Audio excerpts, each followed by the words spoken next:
नमस्कार दोस्तों, मैं कृष्णा ठाकुर हाईटेक इंस्टीट्यूट आगरा से बात कर रहा हूं।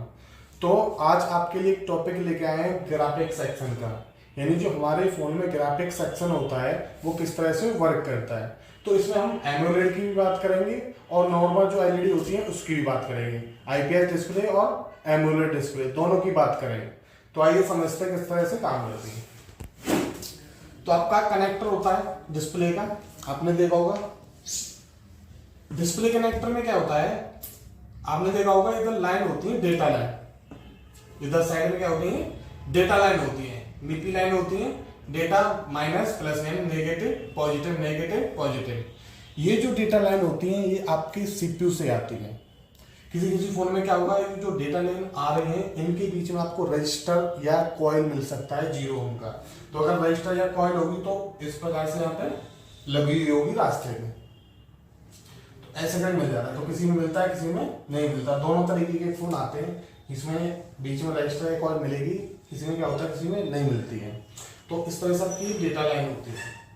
अगर आपका ग्राफिक सेक्शन काम नहीं कर रहा है, यानी कि आपकी डिस्प्ले नहीं आ रही, तो सबसे पहले आपको क्या करना है, जो ये कनेक्टर होता है इस पे हम जीआर वैल्यू चेक करते हैं। यानी हम अपनी जो मल्टीमीटर को कंट्रोलर या डायोड मोड पर सेट करते हैं, उसके बाद उसकी रेड पर होती है उसे ग्राउंड पर रखते हैं और ब्लैक फॉरवर्ड से हम उनकी टेस्टिंग करते हैं। अब कौन सी पिन पे कौन सी कहाँ लाइन जा रही है, तो आपको सिस्टमैटिक में देखना पड़ेगा, यानी कि बर्नियो खोल के पूरी डिटेल देखनी पड़ेगी जिस फोन का आप डायग्राम रीड कर रहे हैं। तो उसके लिए उस डायग्राम को लैपटॉप में खोल लीजिए, वैल्यू चेक करो। अब क्या होता है, जैसे आपको मान लो इस क्लॉक वाली लाइन पर वैल्यू नहीं मिलती है, या आपने चेक की यहाँ पर नो वैल्यू मिलती है, तो आपको क्या करना है, ये लाइन प्रेस करनी है। अब ये भी हो सकता है, हम जैसे आपको बता रहे हैं यहाँ पे कॉइल भी लगी हो सकती है या रजिस्टर भी लगा हो सकता है। तो आपको यहाँ से यहाँ की लाइन को चेक करना है, उसके बाद कॉइल को भी चेक कर लेना। तो कभी कभी क्या हो जाता है, जैसे हम डिस्प्ले वगैरह निकालते हैं तो क्या होता है इसके पास ही लगे रहती है कॉइल, पैक कॉइल होती है या पैक रजिस्टर होता है, पैकेज वाले डबल होती है। तो कभी कभी क्या हो जाती है निकल जाती है। तो इस कंडीशन में क्या होता है, हमें पता ही नहीं चल पाता और जो कॉइल होती है हमारी वो निकल जाती है। तो ये भी आपको देख लेना है। उसके बाद इन पर वैल्यू चेक करनी है, वैल्यू चेक करनी है। यहाँ पे आपको बीप आएगी, जो कॉइल रजिस्टर होता है वो 0 ओम के होते हैं रजिस्टर, यहाँ पे आपको बीप मिलेगी। अब यहाँ तक लाइन ठीक है, आपने यहाँ पे चेक किया कि कॉइल है या रजिस्टर वो आपका ओके है, फिर भी आपको वैल्यू नहीं आ रही है, तो आपकी ये लाइन सीधी आती है आपके सीपीयू से। तो आपको उसके लिए क्या करना पड़ेगा, अपना सीपीयू को निकालना पड़ेगा। उससे पहले आपको ये भी देखना है जो कनेक्टर की जो पिन होती है, ये पिन यहाँ पे ऐसा तो नहीं है पिन लूज हो गई हो, लूज कनेक्शन हो जाता है कभी कभी, तो एक बार इसे आयरन से हमें क्या कर लेना, सोल्डरिंग कर लेना। और सबसे अच्छा तरीका तो यही है, अगर आपके रास्ते में कोई कॉइल रजिस्टर लगा हुआ है तो पहले इस पर जीआर वैल्यू चेक करो, उसके बाद इस कॉइल या रजिस्टर पे चेक कर लो। तो यहाँ से आपका कंफर्म हो जाएगा, अगर यहाँ तक वैल्यू आ रही है, उसके बाद यहाँ से यहाँ पे आ रही है या दूसरी साइड में नहीं आ रही, तो आपका ये खराब है। तो उसके लिए आप रिप्लेस कर सकते हो या जम्पर भी लगा सकते हो, काम हो जाता है। अब यहाँ तक वैल्यू आ रही है, इस पे नहीं आ रही, तो आपका जो पिन होती है वो लूज हो जाती है। उसके लिए आपको क्या करना है, आयरन से पिनों को दोबारा से दबा देना है, सोलर फ्लेक्स लगा के, तो ये प्रॉब्लम आपकी सॉल्व हो जाएगी। अब बात आती है कि बीच में कोई भी कंपोनेंट नहीं होता है, अब क्या करना है, आपको वैल्यू नहीं मिलती है या बीच में कोई कंपोनेंट नहीं रहता है, तो उस कंडीशन में क्या करते हो, मान लो आपको वैल्यू नहीं मिली इस पॉइंट पर। वैल्यू ना मिलने का मतलब क्या है, या तो आपकी लाइन ब्रेक हो सकती है या हो सकता है सीपीयू से ही लाइन ब्रेक आ रही हो, क्योंकि और दूसरी बात हमें कंफर्म कर लेना चाहिए कि आपका जो फोन है जिसकी आप ग्राफिक्स नहीं आ रही है, तो एक बार उसे कंफर्म कर लेना चाहिए कि आपका फोन ऑन है या नहीं है। कभी कभी क्या होता है, हमें ये पता ही नहीं चल पाता कि हमारा फोन ऑन है या नहीं है, तो हम ग्राफिक सेक्शन चेक करने लग जाते हैं कि हमारी डिस्प्ले नहीं आ रही है। तो आपको ये कंफर्म कर लेना है कि आपका फोन ऑन है या नहीं। तो उसके बाद क्या करना है, आपको वैल्यू नहीं मिली इस पॉइंट पर, तो आपको क्या करना है, सीपीयू से लाइन आ रही है आपको क्लॉक वाली, तो सीपीयू को आपको उठाना है, यानी सीपीयू को आपको निकाल देना है। सीपीयू निकालने के बाद जो वनयू में बिटमैप होता है, बिटमैप उस फोन का खोलकर और इस पिन को देखना कि सीपीयू की किस बॉल पर ये जा रही है। तो आपको इन दोनों के बीच की कंटिन्यूटी को भी चेक कर लेनी है। अब सीपीयू से क्या हो जाता है, कभी कभी ड्राई पड़ जाती है बॉल, तो उसकी वजह से ये कोल्ड सोल्ड हो जाता है, इसकी वजह से हमें वैल्यू नहीं मिल पाती है। तो आपकी कंटिन्यूटी चेक कर लेनी है, क्योंकि कभी कभी क्या होता है, ये लाइन ब्रेक भी मिल जाती है कहीं कहीं से।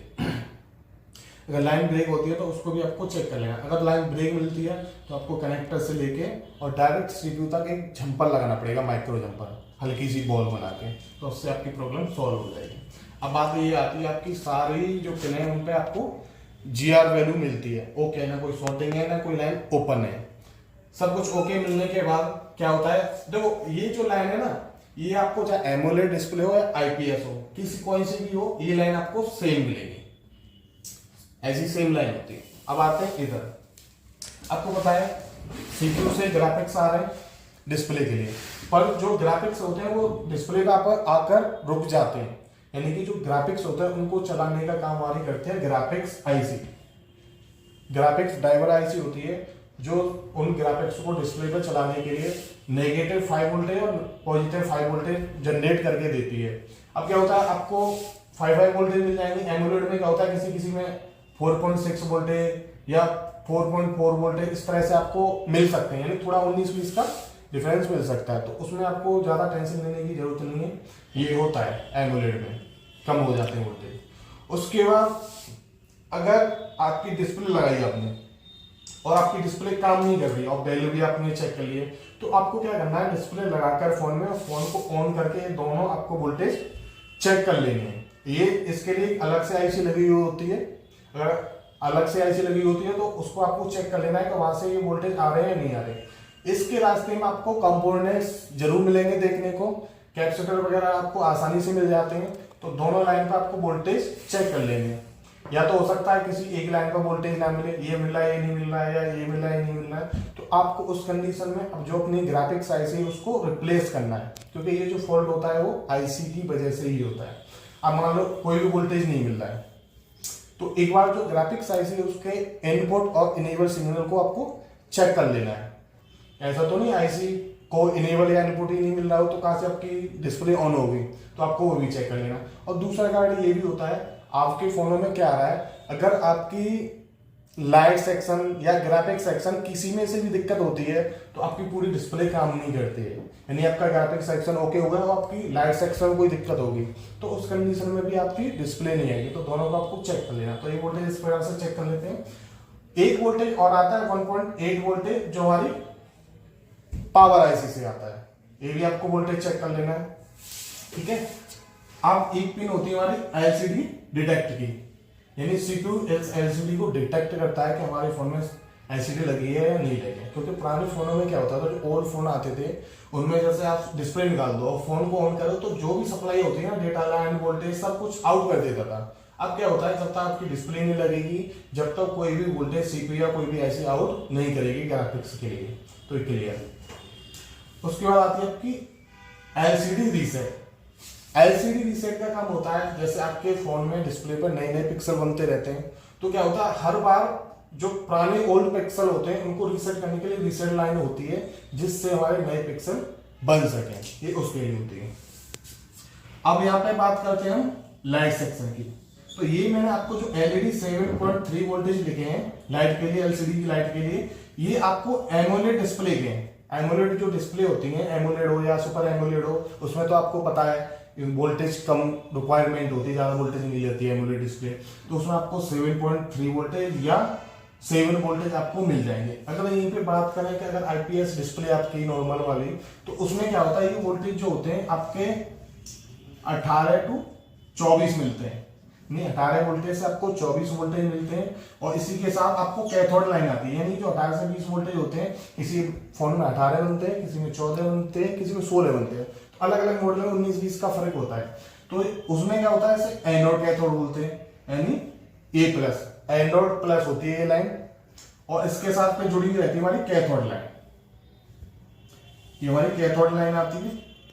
कैथोड लाइन एक भी हो सकती है और दो भी हो सकती है, तो आपको ये चेक कर लेंगे पर वोल्टेज बन रहे हैं या नहीं बन रहे। हो सकता है आपकी जो लाइट IC हो वो दिक्कत दे रही हो, तो लाइट IC को भी चेक कर लेना है। और यहीं पे एक लाइन और मिसिंग रह गई है इसमें, वो होती है हमारी इनेबल। ये जो हमारी लाइट सेक्शन होता है, यहीं पे बना देते हैं, ऊपर जगह नहीं है। लाइट सेक्शन के लिए PWM लाइन कर जाती है, पावर विथ मॉड्यूल, यानी उसके लिए जो हमारा लाइट सेक्शन होता है, जो लाइट ड्राइवर IC लगी रहती है, उसको एक्टिव करने के लिए लाइन जाती है IC के लिए। यानी सबसे पहले ग्राफिक्स बनेंगे, उसके बाद ग्राफिक्स बनने के बाद जब ये लाइन जाएगी आपकी लाइट आईसी में। जब ये लाइन लाइट आईसी में चली जाएगी उसके बाद ये अपना लाइट आईसी होती है वो स्विचिंग का काम करेगी और हमें ये वोल्टेज प्रोवाइड कराई जाएगी। तो इस प्रकार से एमोलेड का जो होता है वो 7 वोल्टेज मिलते हैं और जो बाकी नॉर्मल डिस्प्ले होती है उसमें 18 से 24 वोल्टेज मिलते हैं और कैथोड लाइन वगैरह होती है और ये इनेबल सिग्नल जाते हैं। हो सकता है जो आपकी एमोलेड डिस्प्ले है उसमें क्या हो PWM की जगह EN लिखा हो, केवल इनेबल लिखा हो, ऐसा भी हो सकता है। ये जरूरी नहीं है कि PWM भी लिखा हुआ हो। इधर आपकी जो ग्राफिक्स सेक्शन होता है उसमें भी क्या होता है, ग्राफिक्स सेक्शन जो आईसी होती है हमारी ड्राइवर आईसी, उसके लिए भी इसी कनेक्टर से ही सप्लाई आती है। तो ऐसे करके आपको EN1 EN2 के नाम से आपको 2 इनेबल लाइन मिल सकती है। नहीं क्या होता है, लाइट और ग्राफिक्स एक आईसी में भी मिल जाते हैं एमुलेट में, जिसमें क्या होता है दोनों को इनेबल सप्लाई अलग दी जाती है और जो हमारी लाइट और ग्राफिक्स आईसी होती है उसके लिए जो वोल्टेज आते हैं वो भी बीपीएस वोल्टेज आते हैं, वो भी 2 वोल्टेज आते हैं अलग अलग दोनों को। यानी एक आईसी है पर उसके अंदर जो सेक्शन होता है ना वो अलग होता है, क्योंकि कोई भी आईसी होती है उसके अंदर मल्टी ब्लॉक्स होते हैं, यानी अलग अलग सेक्शन होते हैं काम को करने के लिए। तो एक आईसी है उसके अंदर लाइट आईसी अलग है उसी के अंदर और ग्राफिक्स आईसी अलग है, तो उसको एक्टिव होने के लिए बीपीएस लाइन अलग चाहिए और दूसरी को अलग चाहिए, यानी लाइट को अलग चाहिए और ग्राफिक्स को अलग चाहिए। तो ऐसे करके 2 सिग्नल जो आपके जाते हैं वो किससे जाते हैं, आपके डिस्प्ले कनेक्टर से ही जाते हैं। तो ये तो बात होगी लाइट की हो गई। अब बात करते हैं टच की, क्योंकि जो टच पैड होता है वो हमारे कनेक्टर के साथ कनेक्ट होता है, जो हमारा ग्राफिक्स वाला डिस्प्ले वाला कनेक्टर होता है उसके साथ ही लगा रहता है। अब इसमें क्या होता है, आपको टीपी के नाम से आपको लाइन मिल जाएगी। टीपी होता है टच पैड। टच को चलने के लिए आपको पता है वोल्टेज की रिक्वायरमेंट होती है, तो आपको यहाँ पे ये वोल्टेज चेक करने हैं आपके आ रहे हैं या नहीं आ रहे, क्योंकि कभी भी क्या हो जाता है हमारे डिस्प्ले भी आ रही है, लाइट भी आ रही है, पर हमारे फोन की टच काम नहीं कर रही है। तो उस कंडीशन में आपको क्या करना है, 3 वोल्टेज चेक करने हैं, 3.0 वोल्टेज, उसके बाद INP। यानी INP जो लाइन होती है ये भी आप सारी लाइन CPU से आती है, ये CPU से नहीं आती, ये तो आपकी पावर आईसी से आती है। बाकी ये तीनों लाइनें आती है आपके CPU से आती हैं, HDA, HCL और INT। आपको क्या होता है, जैसे एमोलेड वगैरह डिस्प्ले होती है उसमें क्या होता है, एक पुल अप रजिस्टर लगा देते हैं इस लाइन में। इस लाइन में आपको पुल अप रजिस्टर लगा देते हैं और 1.8 वोल्टेज की सप्लाई दे दी जाती है अलग से। तो ये भी इस प्रकार से भी मिल सकता है और आपको डायरेक्ट भी लाइन मिल सकती है। यानी आप जो टच प्रेस करते हो उसके जो सिग्नल जाएंगे ना वो आपको ये HD और HCL ये दोनों डेटा लाइन से जाते हैं। और INT यानी आपके में टच लगी है नहीं लगी है, तो उसको वेरिफिकेशन के लिए, उसे वेरीफाई करने के लिए INT लाइन होती है जो कि CPU को जाती है और ये भी लाइन CPU को जाती है। आप जो भी टच दबाते हो उसका सिग्नल जो होता है वो CPU को जाके देती है, इससे हमारी टच है प्रॉपर काम कर पाती है। अब यहीं पे हम जैसे लाइट और ग्राफिक्स की बात कर रहे हैं, तो हो सकता है अलग अलग आईसी हो सकता है एक आईसी हो। अब एक आईसी होगी दोनों के लिए तो दोनों के इनेबल सिग्नल 2 ही जाएंगे, अगर अलग अलग आईसी होंगे तो अलग अलग तो जाएंगे। तो इस प्रकार अपने जो लाइट और ग्राफिक्स सेक्शन होता है उसे आप ट्रेस कर सकते हो बड़ी आसानी से। Thank you.